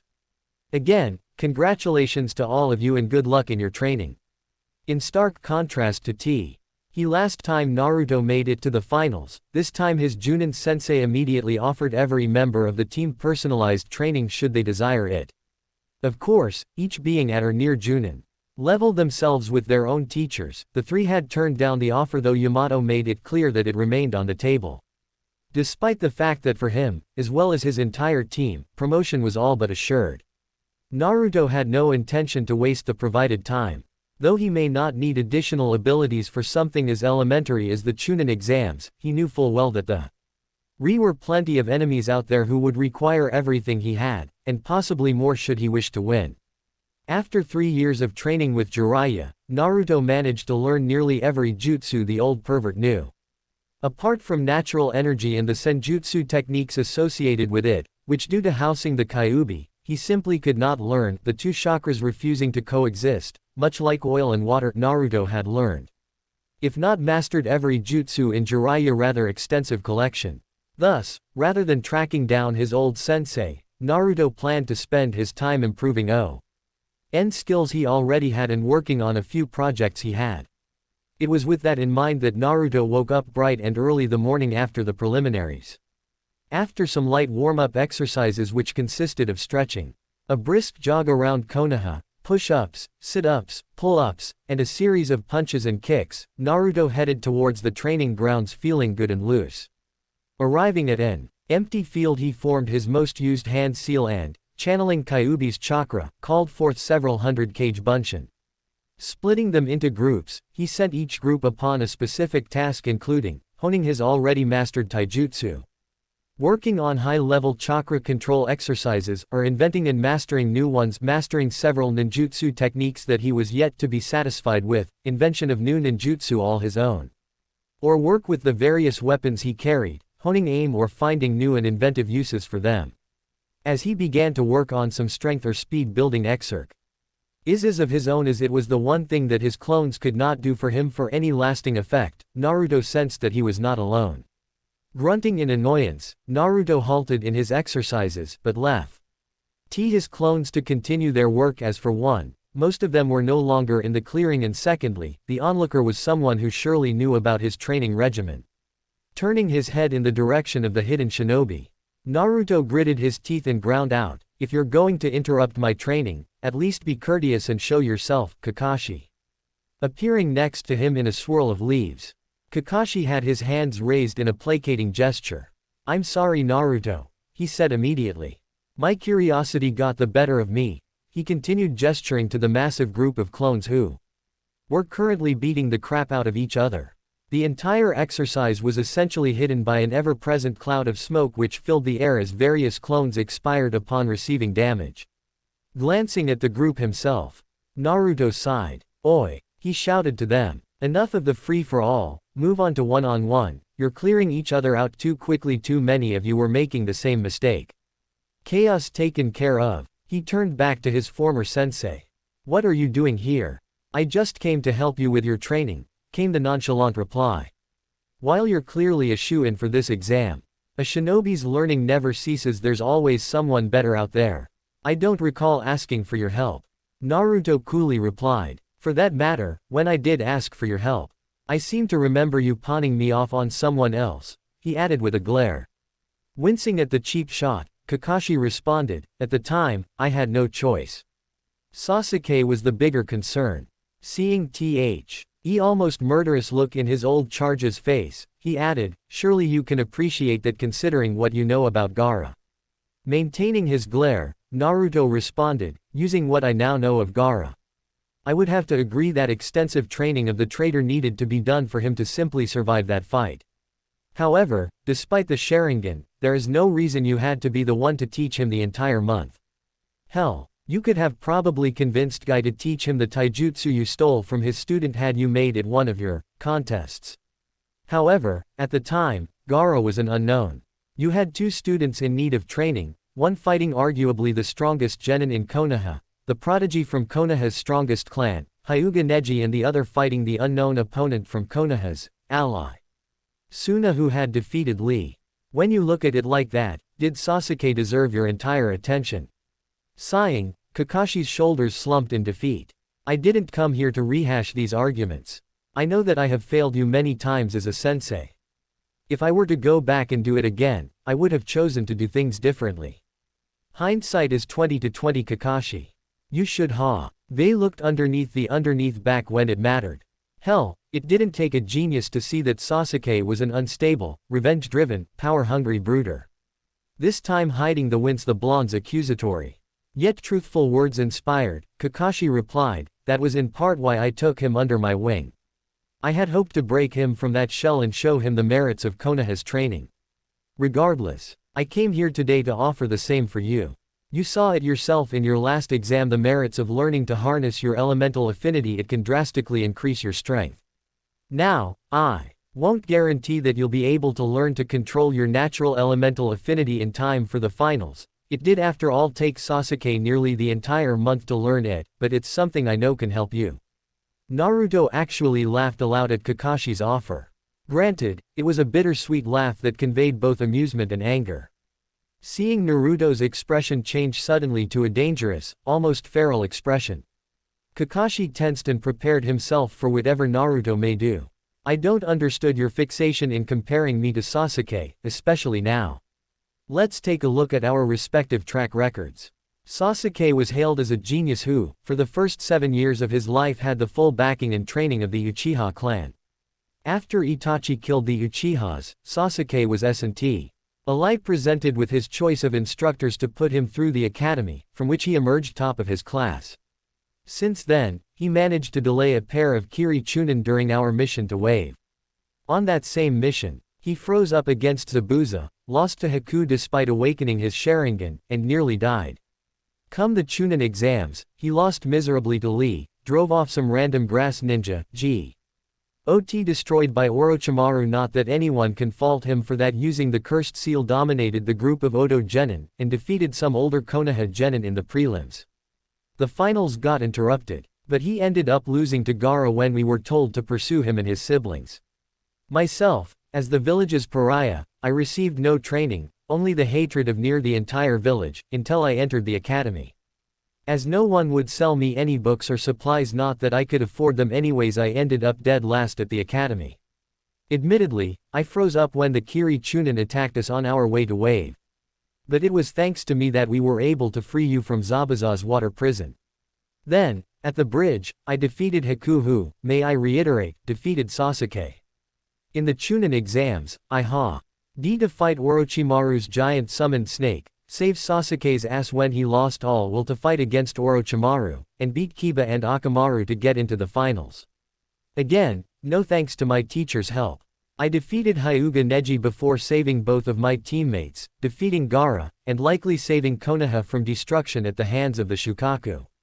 On the mission to bring back Tsunade, I beat Kabuto, who was at elite Junin level from what I hear. That pretty much just leaves the battle on the rooftop, which you stopped before we could figure out the winner, and the fight between Sasuke and M.E.self at the Valley of the End where you know the result. What you may not know is that I had the opportunity to kill Sasuke that I chose not to take, which resulted in my loss. My ultimate point here is, if you consider our respective records, Sasuke's growth was nothing compared to mine. All of that being said, your offer is useless to me. Naruto finished grabbing the paper Kakashi had revealed as he was making the offer. Channeling chakra to the paper immediately crumpled, showing his lightning affinity before the paper split in half and proceeded to shred itself into confetti, revealing his unparalleled affinity to wind. I mastered my elemental affinities in a week with Jiraiya, even managing what neither you nor the Yondaime could. In response to the unasked question, he placed both of his palms face up. As Kakashi watched, the young man effortlessly formed a completed Rasengan in his right hind, wind swirled in his left in much the same manner. Using precise control, Naruto eased the two jutsu together, forming a spiral of chakra with extended blades of wind circling around it. Futon. Rasen Shuriken, he spoke simply. Kakashi's eyebrows rose into his hairline, unable to believe the maelstrom of power Naruto held in his hand. Before he could even think to uncover his Sharingan to study it further, in an instant it was gone as though it never existed. As you can see, Kakashi, I've done fine without you. If I have need of your help, I'll come to you. Naruto ended, turning his back in dismissal of the Junin. Noticing the obvious dismissal, Kakashi sighed and shunned away. His previous student having left him plenty to think about. Taking a slow breath to dispel his irritation, Naruto turned his head and called out, "You can come out now." With a smile on his face, he lightly chided. "Don't you know it's rude to eavesdrop?" Jumping down from the nearby tree, Ino had the decency to look sheepish as she walked towards him. "Sorry about that, it really wasn't intentional," she offered in apology. "I was coming to ask you something, but you were already chatting with Kakashi when I got here." It was pretty clear that interrupting that exchange wasn't a good idea, she said, making him chuckle slightly at the truth of that statement. "So you really did beat Gaara," she thought aloud. "Sakura told me that Sasuke had said that after it happened, but to be honest, at the time I thought he was just trying to get her to leave him alone." Naruto sent a half-hearted glare at her. To be honest, he wasn't all that surprised. Before defeating Kiba and Neji in the Chunin exams to his classmates and most of his teachers, he was basically a joke, while Sasuke was hailed as a genius genin of unrivaled strength, regardless that it was far from the truth. Brushing aside his annoyance, he bluntly asked her, "Why are you here, Ino?" Seeing Naruto lose his humor at her last statements, she mentally slapped herself. Did she learn nothing from the exchange she witnessed between him and Kakashi? Steeling herself, she looked directly into the blonde's eyes and responded as simply as he had asked, "I want you to train me." Naruto was floored. Not Eve. And his extensive shinobi training prevented him from gaping like a fish at the smaller blonde before him, who couldn't help but laugh outright at his expression. Mulling over her words, he quickly thought about how to respond to such a request. "You want me to, why?" was what he finally settled on. "Well, first of all, I learned this morning that Yugo-senpai is currently off on a mission and won't be back for 2 weeks. The anniversary of Hayate's death was quickly approaching and, like every year since Ino had met her, Yugo was throwing herself into her work trying to forget the pain of loss. With her gone, I'm a bit at a loss how to go about truly improving myself.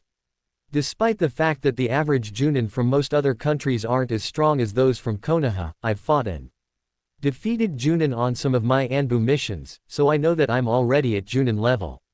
With that in mind, I was hoping to train under someone stronger than myself. Initially I was going to take Yamato up on his offer. But I've trained with Anbu for years now and was hoping for a bit of a change of pace. That brings us to where we stand now.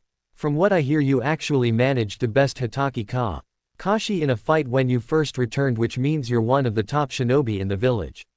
Beyond that, you've trained with one of the legendary Sannin and your improvement has been astronomical, nigh unheard of. Then there's the fact that I know you're not going to be away on missions and, as I consider you a friend, it was easier to approach you than a shinobi I don't really know. Contemplating her words, Naruto couldn't really fault her logic. Even so, this wasn't a situation he should just jump into. First of all, he had never taught anyone before, save teaching Konohamaru the Warrope no Jutsu. And he wasn't confident that he could teach the girl anything of use. Secondly, though she was now his friend and teammate, Naruto truly didn't know the girl all that well. His time with Jiraiya taught him many powerful jutsu and abilities, many of them he was very leery to part with at all, let alone to someone he implicitly trusted. Finally, he wasn't really sure what the kunoichi was truly capable of. So he had no idea where to even start should he decide to train her. Deciding that he needed more time, he focused again on his teammate to tell her just that. Noticing that her attention was no longer on him, he followed her gaze to once again find that his taijutsu clones had dissolved back into a free-for-all brawl. Sighing, he released the clones as he realized that of the 300 he had assigned to the task, only around 20 remained. I need to think this over, he said now that he had regained the other genin's attention. Seeing her eyes narrow in annoyance, he quickly backpedaled. Hey, I'm not saying no. But teaching is not something I've really ever done. I'm not even convinced I could help you. Glancing up at the sky and seeing that it was around noon, he added, come on. I'll buy you lunch while I mull it over. Fine, as long as we go for something other than ramen, replied Ino, deciding to give him the benefit of the doubt. Frowning slightly at having his first idea shot down, he decided to acquiesce. Very well, we'll go wherever you'd like. Lead the way. Unbeknownst to Ino, as they began to walk away, a handful of Naruto clones popped into existence behind them. Their instructions clear, the clones jumped away towards their respective targets. As they walked in relative silence, Ino found her eyes continually darting back to the boy next to her. He was acting completely contrary to any interaction with him or description of him that she'd ever heard of. Gone was the carefree expression or even the battle-hardened expression he wears during combat. Instead, Naruto had a face of extreme contemplation.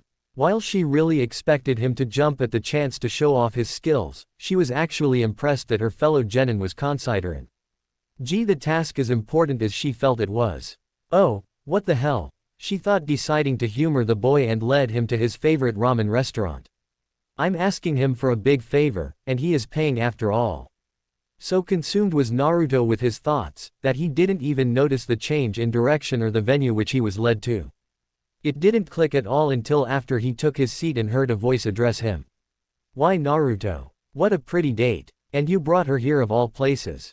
Iyame, a pair of house specials on the house for our #1 customer and his pretty girlfriend.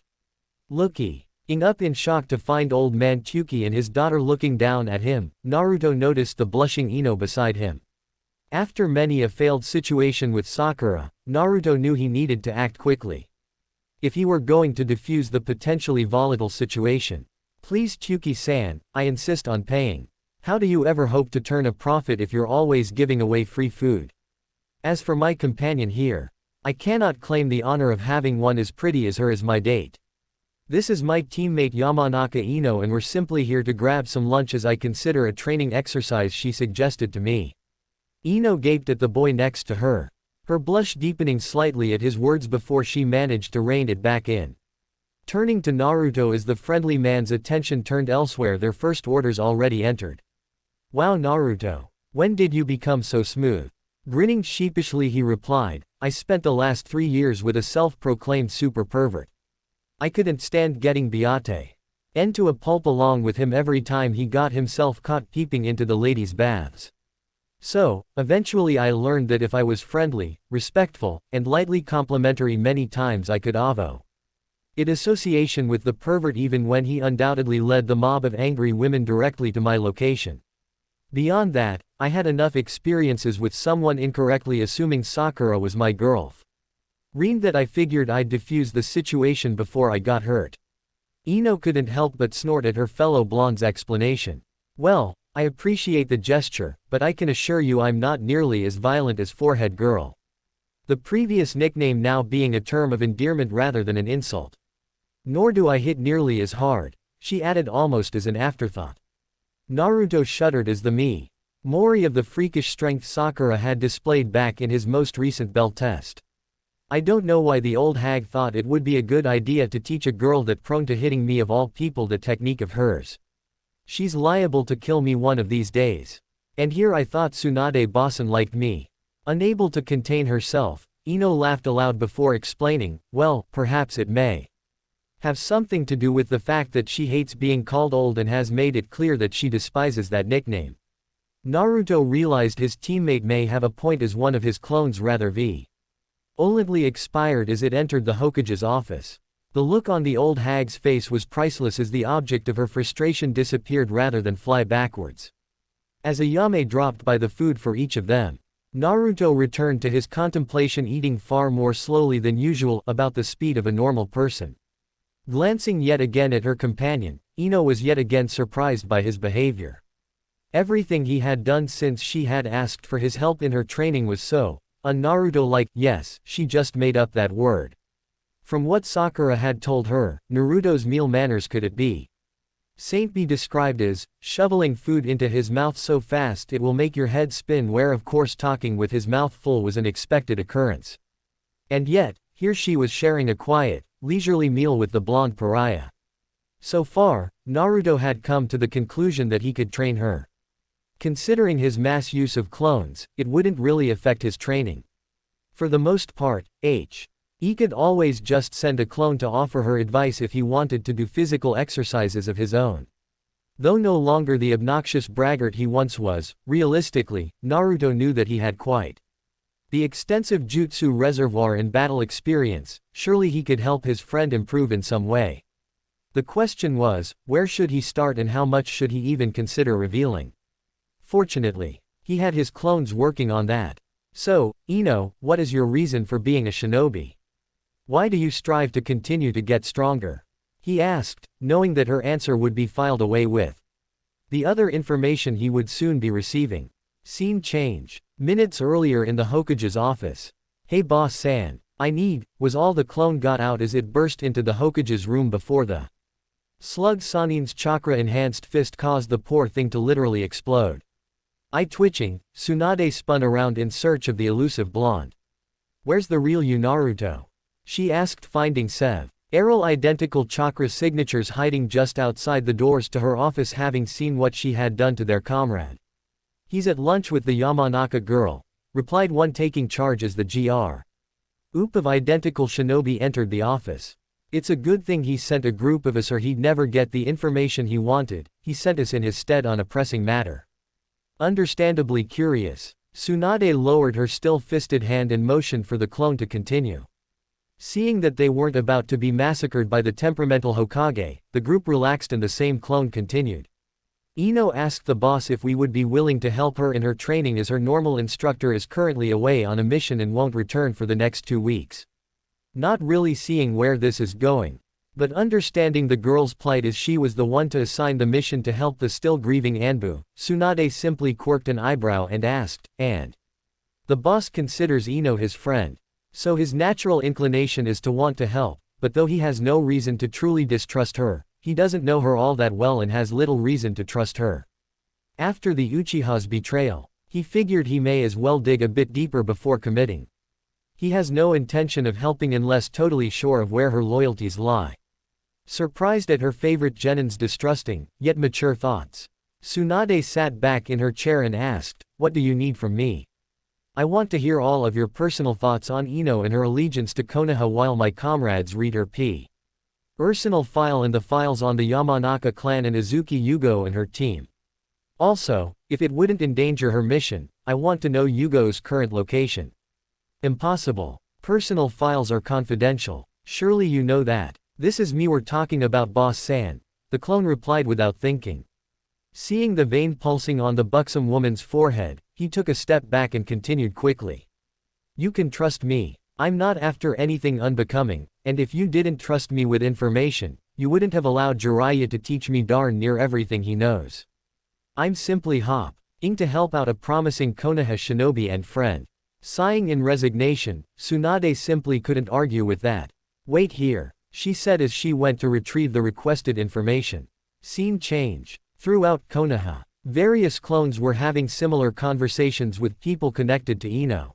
Her former Junin sensei, Sarutobi Asuma, her parents, and the other members of the Anbu team, to which Ino belonged, Yugo had left on a solo mission, were amongst those on the list. As it turns out, Yugo's mission had only begun the day before, so she really was not too far away. Gathering a large amount of chakra, one clone summoned a large toad which bounded in the direction she was headed to get her thoughts on her pupil. Scene change. It's official. Thought Naruto as the information flooded to him. Everything came back spotless. Ino is one well-liked and trusted kunoichi. Sighing in relief, he quickly downed the rest of his bowl. Despite having eaten slowly, it did nothing for Naruto's vivacious appetite. Downing 12 bowls of ramen at a normal pace had kept the pair occupied and chatting aimlessly at Ichiraku for over 2 hours. Turning to his companion who was in the midst of telling him a rather amusing story of the hoops she had to jump through for Yugo to take her on as her apprentice, Naruto grinned at her. Despite his smiles and chuckles about the story, the sudden, overly large smile was so surprising that Ino halted in her recount. Somewhat disturbed by the Cheshire grin, she asked, "What? Sorry, didn't mean to interrupt, but I just came to my decision." Seeing her raised eyebrow in question and anticipation, he decided to spare her having to ask. "I'll be glad to teach you whatever I can to help." "Just like that?" she asked, confused. "We've been here for 2 hours and all of a sudden you've come to a decision." It was as though you suddenly had some sort of revelation, her sharp mind understandably skeptical. Paying the bill and waving to the owner, Naruto motioned for her to follow him out of the restaurant. "Well, I may as well tell you, I suppose someone's doubtless to mention it to you." Completely confused, Ino just continued to give him a questioning look. "While we ate, I did in fact consider your request. However, beyond that, I sent out clones to gather information on you." Kinda creeped out by the information, she posed the obvious question. "What information? Why?" Predicting an explosion upon revealing why, Naruto began to pick up the pace. "Multiple things and reasons. Overall, I was checking into your background. No offense, but while I have no reason not to trust you, I don't really know you well enough to simply trust you implicitly." Yep, an explosion was definitely coming if the color of Ino's face and clenched fists were any indication. Trying to cut it off before it began, Naruto held up his hands in a placating gesture. "Ino, it's not that I suspected you of being a potential traitor or anything, but I needed to make sure. After Sasuke, I'm a bit less trusting than I once was. If I'm to help you train, I'm going to give it my all. That may mean teaching you secret, personal, or forbidden jutsus or training exercises, and I cannot teach those to anyone I don't know I can trust with them." At the mention of Sasuke's name, Ino's anger abated slightly, as she knew his betrayal was a sore topic for Naruto. Enough that she actually processed his words. Despite really disliking the breach of privacy as well as the knowledge that he didn't feel he could simply trust in her, she found that she really couldn't argue with his reasoning. Besides, ultimately, he had decided to help her, which showed that his trust in her was now ironclad. That didn't mean that she didn't still want to kick his ass. The emotions play across Ino's face, Naruto couldn't help but chuckle, drawing her attention as they walked back into the training grounds. "Let me guess, you understand where I'm coming from, you still desire to give me a good thrashing." At her surprised look, he added, "No, I'm not a mind reader, that's more your department. I was just going by what I would likely feel in a similar situation." Fortunately, you're in luck. You're going to get your chance now. Our first exercise will be an all-out fight between us, don't hold anything back. Not giving her even another second to prepare, Naruto launched himself at the surprised girl. Scene change. You're leaving already, Tsuchikage-sama? Tsunade asked politely, though she was inwardly ecstatic at getting rid of the man. Sadly, yes. While visiting Konoha is always a pleasure, as I'm sure you know, I can't simply allow my country to run itself for a month, came the diplomatic reply. However, my team shall stay as is the custom. And I will certainly return for the finals. As Iowa makes up nearly half of the participants, I have no doubt a contingency of spectators shall accompany me back as well. Please save a section for my compatriots. Of course. And of course, congratulations to your team, you have clearly trained them well. Have a safe journey. As the other cage left, Tsunade was left deep in thought. She simply LD not shake the feeling that something was up with the Iowa Genin team. Their paperwork certainly checked out, but Genin of their ability and age would certainly have graduated to Chunin rank by now. Add in their unexpected, late entry and fascination with Naruto, and the busty Hokage couldn't help but wonder. Scene change. Not a half-mile after the Tsuchikage had left the gates of Konoha was he approached by a cloaked figure. Not in the least bit surprised by the appearance, the Tsuchikage addressed the stranger, "I'm surprised you waited this long to make contact." "I had other assignments to take care of," the man responded. Glasses flashing below the hood. "I assume you found our information accurate." The cage nodded, fist clenched. "Yes, and my team shall be fixing that mistake in a month's time unless the opportunity should present itself beforehand. Your actions are your own prerogative, Orochimaru-sama has no vested interest in the boy. However, he will call on you one day soon. I hope you keep our assistance in mind when the time comes. While I certainly appreciate the opportunity to erase that man's blood from this earth, I will not set myself within the snake's jaws. All this information has bought him is the opportunity to address me directly without having to fear for his own life. Very well then, let us hope that our interests align. I would hate to see he result should you throw aside Orochimaru-sama's generosity." The still-cloaked man smirked as he saw the Tsuchikage visibly stiffen. This man feared, and rightly so, Orochimaru's power and brilliance. Even with the disability bestowed by the Sandaime Hokage, certainly he will bend to their will. Seeing that he had overstepped his welcome with the not-so-subtle threat, Kabuto bid his leave with a wave as he disintegrated into dust. Tsuchi Bunshin, thought the strongest of the land of Earth, surprised by the other's clear lack of respect for not appearing himself. He was no fool when he acted. Upon the information Orochimaru had provided, he knew he was setting himself in the man's debt. For any other situation, he would have avoided the snake entirely, but sometimes one must make a deal with the devil to destroy their personal demons. Scene change. Ino rolled to her feet, already panting. She knew that her fellow graduate was good. It was after all why she asked him for his assistance, but this was just ridiculous. Since the moment Naruto had first charged, Ino had constantly been on the defensive. His clones mobbed around her from all sides, preventing any sort of counterattack. Every time she used a kawarimi, the moment she switched, the clones were already approaching her location.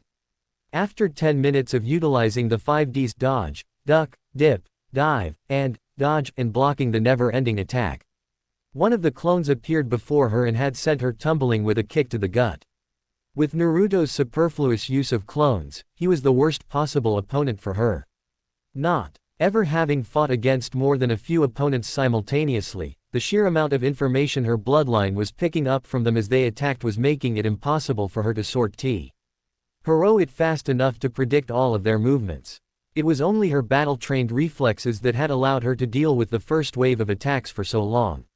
Finally gaining a moment free of attack, Ino took the offered time to draw her blades. Thanks to her Kekai Genkai, she knew exactly where the real blonde was hiding, but unfortunately, that meant clones couldn't be tracked with her mantra. Despite her initial lack of success, she felt much more confident now that she could use her kodachis. As an army of clones jumped towards her again, she cast an area genjutsu to disorient them slightly as she jumped in the air to avoid the onslaught. As the clones proceeded to engage her illusion in taijutsu, she landed lightly in the midst of the group. "Tatsumaki!" she yelled, spinny. As the familiar tornado of wind obliterated every clone within 15 feet of her. Coming out of her spin, Ino was already prepared for her next technique, blade of one kodachi resting on the thumb of her right hand. The other blade held expertly in a backwards grip, the smooth side resting against the outside of her arm. Aiming for the branch she knew Naruto to be hiding on, she called out, "Gatatsu." Before thrusting her left hand forward, firing the bullet of chakra at her opponent. Flipping backwards off of the branch, Naruto dodged the attack, drawing a kunai as he fell to the ground below, his hands almost reflexively coming together to form seals.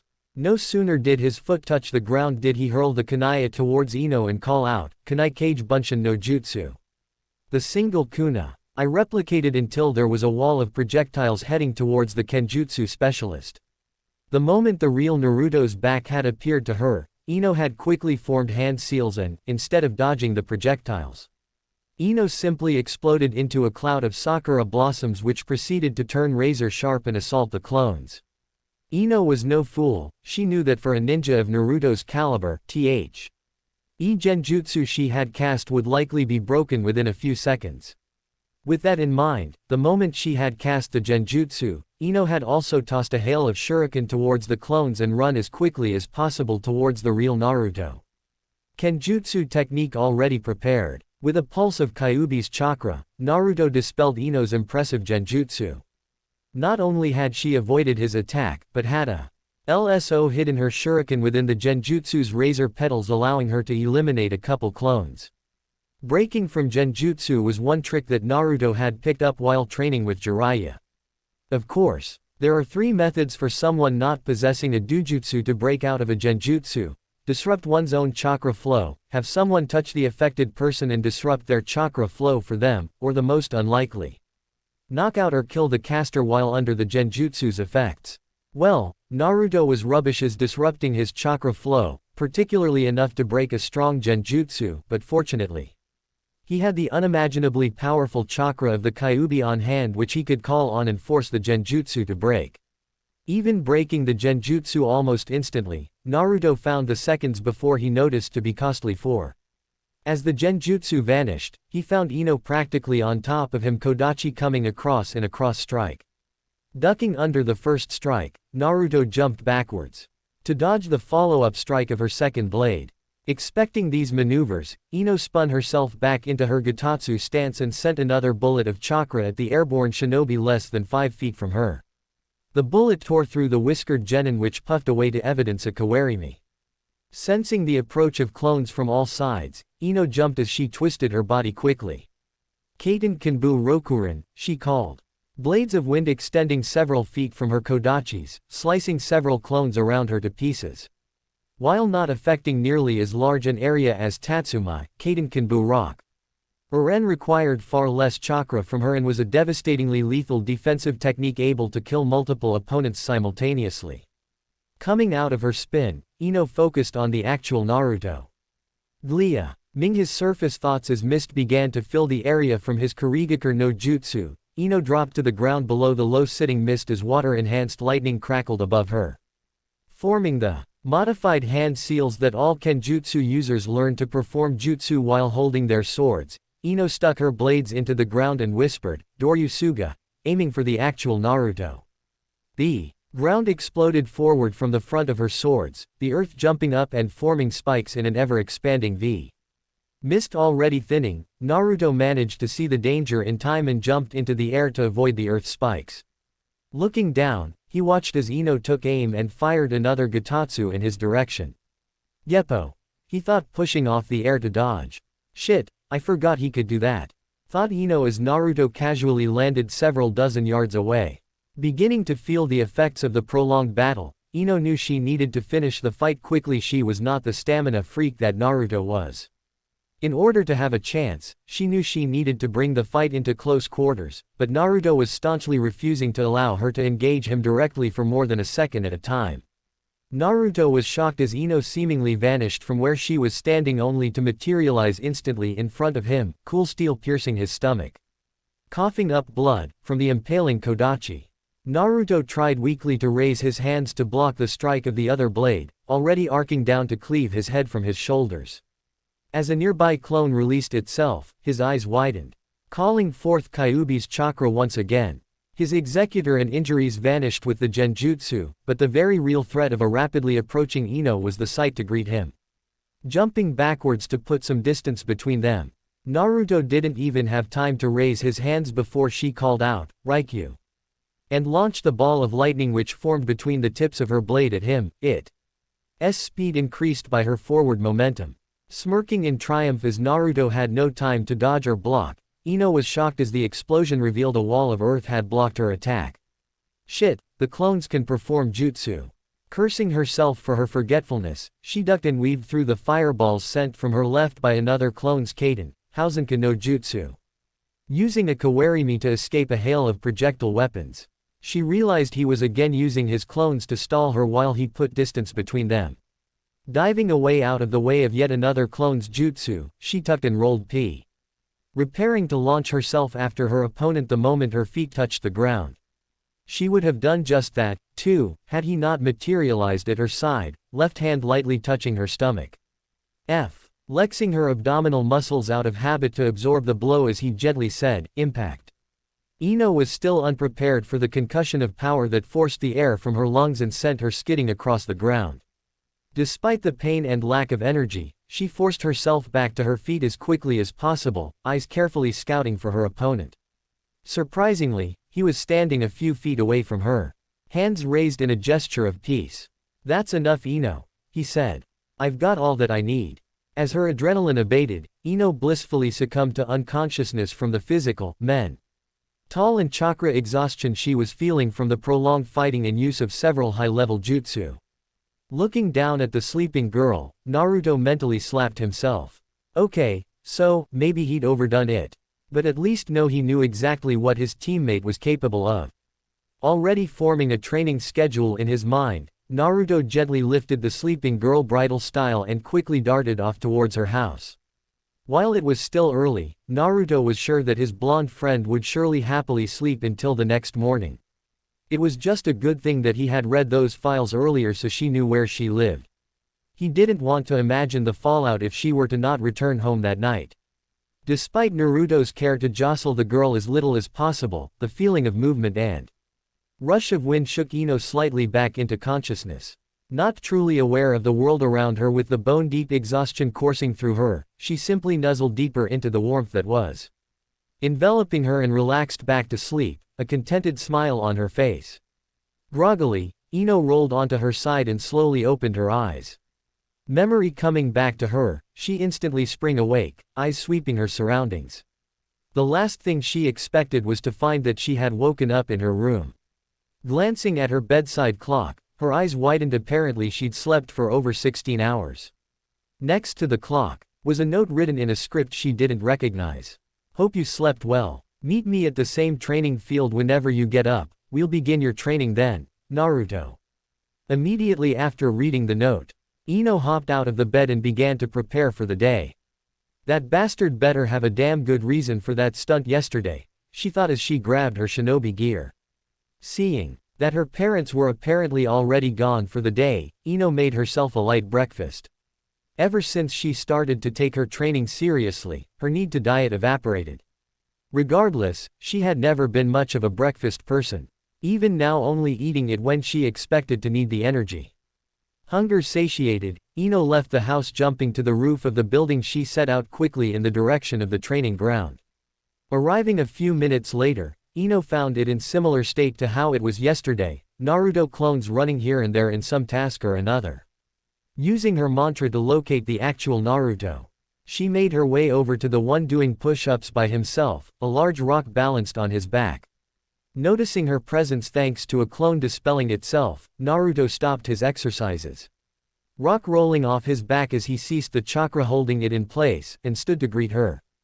Unable to help herself, a blush crept to her face as she found he was shirtless, her eyes unconsciously and automatically tracing the muscles of his chest and stomach.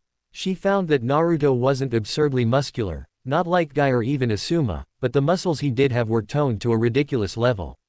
The contours of each clearly visible. Her view suddenly obstructed as he tossed his shirt back on, a slight smirk on his face as he caught her looking. Ino snapped back to her reasons for being there. Brushing the thoughts of his half-naked form aside, Ino buried her blush and screamed in a most unladylike manner a few feet from his face, "What the hell was that yesterday?" Ignoring the girl's obvious frustration, Naruto simply smiled and replied, "I needed to see your limits. We haven't been a team that long, so I really didn't know what I should teach you. Now I've got what I think to be a good list in mind." Holding back the retort already forming in her throat, Ino took a deep breath. "And just what's that?" she asked, actually curious. "All in all, you're really good. You were correct in your assumptions of your ability.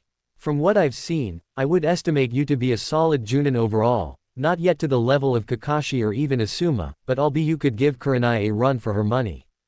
Those were some impressive genjutsu." Seeing her flush at the praise, Naruto mentally gave himself a pat on the back. He was getting better and better at dealing with women. Now though, for the bad part, however. Your weakest points are your stamina, both physical and chakra capacity, and your speed. Your Kekai Genkai really is remarkable, allowing you to predict my attacks early enough that you were able to compensate for the difference in speed and for the most part avoid my attacks, but by holding a mid to long range fight, I was able to basically render your attacks useless. The training that I have in mind is going to work on improving all three of these simultaneously." Gritting her teeth slightly as Naruto tore down the pedestal her ego had been sitting on, she asked the obvious question. "And how are we going to do that?" "Easy, I'm going to teach you Soru." Despite the fact that she was standing still, Ino tripped at that. Her previous frustration with Blonde for his distrust of her or for fighting her to the point of exhaustion the day before immediately forgotten. One doesn't teach their personal techniques lightly, not to mention she had seen He merits of this particular technique in action and was practically drooling at the prospect of learning it. Speechless, the girl flashed her comrade and instructor a winning smile. "But, before you'll be able to learn that, I'll need to teach you Kage Bunshin." Ino damn near fainted at those words. Kage Bunshin was a jutsu she had been wanting to learn for years, ever since she'd first seen him use it in the Chunin exams. In fact, once she began under the tutelage of Yugo, she recognized the extreme advantage such a technique had for a kenjutsu user. Alas, as a forbidden technique, the no-WL edge on how to perform it was restricted to those of Junin rank, and apparently Naruto. Not even once she joined Anbu had the Hokage released the restriction for her. Not wanting to miss this opportunity, Ino began to pay rapt attention. "However, before I teach you either of these techniques, I'll need your word that you will not teach them to another soul without my express permission." Kage Bunshin in particular in the hands of someone not prepared for it can be lethal. Not being able to find a scroll with particulars about the jutsu, Ino was surprised by this news though, as it was a forbidden jutsu.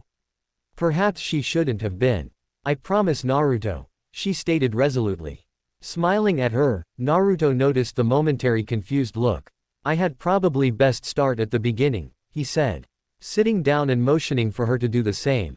Kage Bunshin has many applications beyond the obvious use of multiple bodies. In fact, I'd say this is the least of its merits. A fully funked, ioning Kage Bunshin when destroyed or released will convey anything it has learned to the user.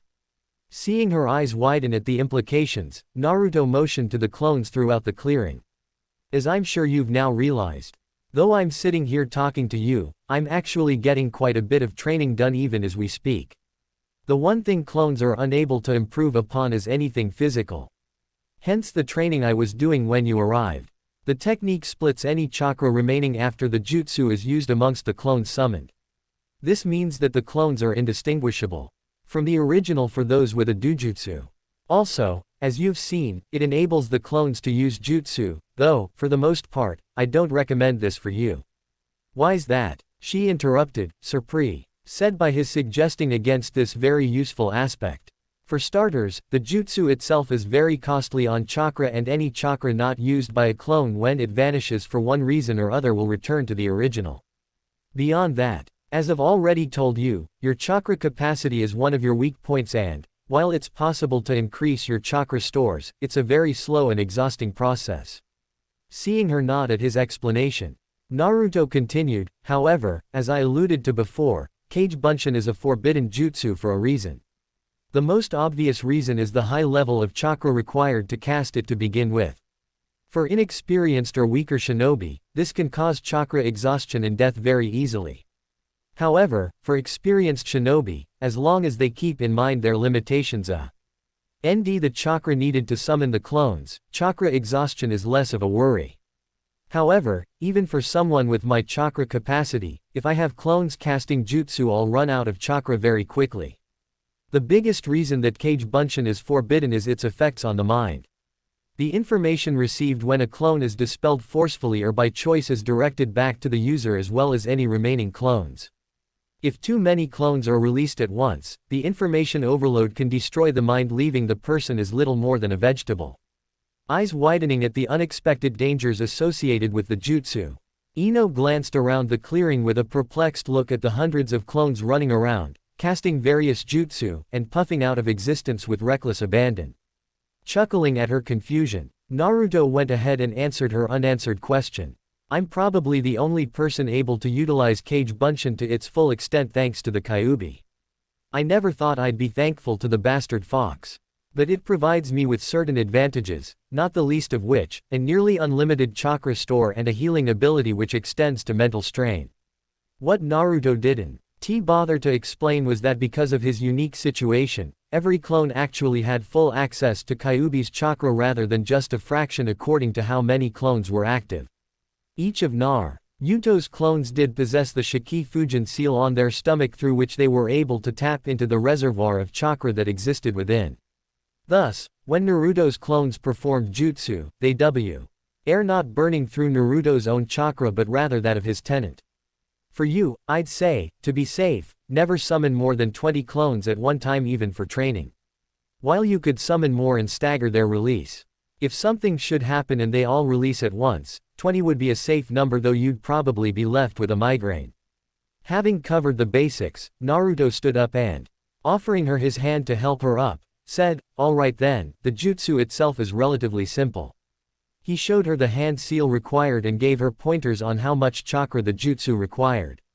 Not a half hour later, Ino was blanketed in sweat, panting, and shaking slightly from the beginnings of chakra exhaustion, but a full 20 perfectly made clones stood next to her. "Good work," Naruto told her. "Now, it's time for the real training to start." The glare Ino sent towards him at those was so fierce that he had little doubt it would have been able to wilt the flowers her family is so well known for growing. Laughing at the girl's expense, Naruto continued, "Relax, your only job for the moment at least is going to be to sit there and gather your chakra as I explain how Sora works. Your clones, however, will be doing a chakra control exercise I invented a while back." "Why the chakra control? I've already mastered tree climbing, water walking, and the rest of the techniques they teach, shouldn't that be enough?" asked the perplexed Ino. "In theory yes, but this advanced chakra control exercise will drastically cut down on the overall time it takes to learn. Let me explain. Soru was my attempt at recreating the Yondaime's famous Hiraishin no Jutsu. Clearly, I failed in that endeavor, I even know why, but that's a story for another day. The idea behind Soru stemmed from my work on the Rasengan. On the offhand you aren't familiar with it, Rasengan is a condensed, swirling ball of raw chakra," he explained, aforementioned jutsu forming in his hand. Having never seen the jutsu before, Ino was transfixed by the vortex of power held within her fellow shinobi's hand. As suddenly as it appeared, it suddenly blinked out of existence. Waving over a clone, Naruto continued. "What I learned while experimenting with the jutsu is that chakra has a maximal density it can form. After that, it becomes very unstable." Naruto gestured to the clone indicating for it to demonstrate. "Ah, come on," the clone whined. "What? Do you expect me to do it? You at least won't have to deal with the aftermath." Naruto chastised the whining clone. "Talking to yourself," came the playful jibe from his left. "Isn't that a clear sign of insanity?" Both Naruto's present grinned at their blonde friend. "Very well," said the clone forming the swirling ball of chakra. "I like this one, she's got spunk." As the two watched, the ball slowly shrank in size as the clone concentrated on condensing it. Without warning, however, the jutsu destabilized and the clone practically evaporated the waist up before it disappeared into smoke. Seeing Ino's shocked expression at the clone's violent demise, Naruto continued. That's a substantially more powerful than what you're hoping to harness, but the concept is the same. Soru uses the force of this explosion to propel oneself forward at far faster speeds than can be achieved naturally. The force of the explosion is dependent upon the amount of chakra contained. However, you can't just push chakra into the ground rather than condensing, it will simply disperse. In order to get around this, you have to stomp the ground 10 times in an instant. Each time pushing chakra into the same spot before it is able to dissipate. The key is to balance the resulting explosion so that you get the momentum you're looking for without blowing off your leg. This is where the clones come in, as I can't instruct you how much chakra to use, you'll have to experiment with that for yourself. Ino was in awe. The ingenuity required for creating such a technique was monumental. And only someone who knows Kage Bunshin would even be able to experiment with the technique should they think of it. Why 10 times? From my tests, I found that simply Ying to force a large amount of chakra at once is unable to condense it the way it needs to. However, if you force the chakra multiple times before it can dissipate, the chakra will condense until it reaches the critical level and explodes. 10 is the only number of steps I've found that was able to form the required density. It's up to your clones to figure out how quickly to step and how much chakra to use. Now, said Naruto, flashing a dangerous smile towards his student, let's get to work on that stamina of yours. Scene change. By lunchtime, Ino was seriously regretting asking her blonde friend for help. Her body was hardly able to move after the ridiculous exercises that he ceaselessly forced her to do. She wasn't even able to use her chakra, as every 5 minutes he was having release the clone furthest along in its chakra control exercise, and every 100 minutes summon 20 new clones to continue the exercise, keeping her reserves at the very minimal of levels. Despite naruto allowing her to choose the restaurant for their meal, Ino hardly had the energy to lift her arms, so enjoying the food just simply wasn't an option. On the positive side, the lunch break gave her a much-needed reprieve, which gave her the opportunity to regain her energy, both physical and chakra. Though a blessing, she knew that she would need every bit she could muster for the hellish training that was sure to ensue after lunch. Hoping to prolong her brief respite, Ino looked towards her companion and asked, "So, how exactly did I get home last night?" Naruto had the decency to blush as he recalled the previous afternoon. Flashback. Jumping from rooftop to rooftop, Naruto had to marvel at just how light the girl was. Sure, he was actually pretty strong, but despite her years of training, Ino seemed practically weightless. He never really noticed it despite the time spent together as teammates, but with his growth spurt while he was with Jiraiya, Ino was now far smaller than he was, probably barely coming to his shoulders. As he ran past the hospital, he heard an indignant shriek. Turning to the source of the voice, he found none other than Sakura jumping towards him. "Naruto, what the hell do you think you're doing?" she cried out, indicating the prone form in his arms. Sakura addressed Naruto, "Exactly what do you think is going on? Why don't you tell me? First, you're out on a lunch date with my best friend, and now I find that you're carrying her unconscious through the town. What am I supposed to think?" she screamed at him. "Sakura, Sakura, Sakura," Naruto chastised. "Always so quick to judge. You're just lucky that Ino's so exhausted, your shouting's loud enough to wake the dead. You know what, make what you want out of this, I'm getting Ino home now." With a pop, several clones came into existence, impeding Sakura's progress as Naruto shunned away. Arriving quickly at the home of the Yamanakas, Naruto rapped lightly on the door. With Ino's mother tending the flower shop next door, it was Yamanaka Inoichi who answered the door. "When you came asking about training my daughter, I didn't think this was the type of training you had in mind," he said, smiling as the boy blushed at the implied connotation. "Come on in, Ino's room is down that hall, first door on the left." After Naruto placed Ino gently in her bed, he went to take his leave. As his hand reached for the door, Inoichi's voice from behind him halted him momentarily. "So, is this likely to be a reoccurring occurrence?" Naruto's almost predatory grin was all the answer he needed. End flashback. Scene change. The month of training passed quickly for the two blondes. The next 2 weeks proceeded much like the first day of training. Each day, Ino woke up in her bed with The clear knowledge that she had not gotten there of her own volition. Struggling out of bed, she cursed her blonde friend as her body would protest her every movement. She'd get to the training grow Uns and immediately create 20 clones who would work on the chakra control exercise, at least until she mastered that, in which case they proceeded to blowing themselves up trying to learn Naruto's creation. After a quick warm-up and stretching, she began ceaseless physical activity, only pausing for lunch and to create clones when applicable, until her body could no longer move, at which point Naruto would carry her home.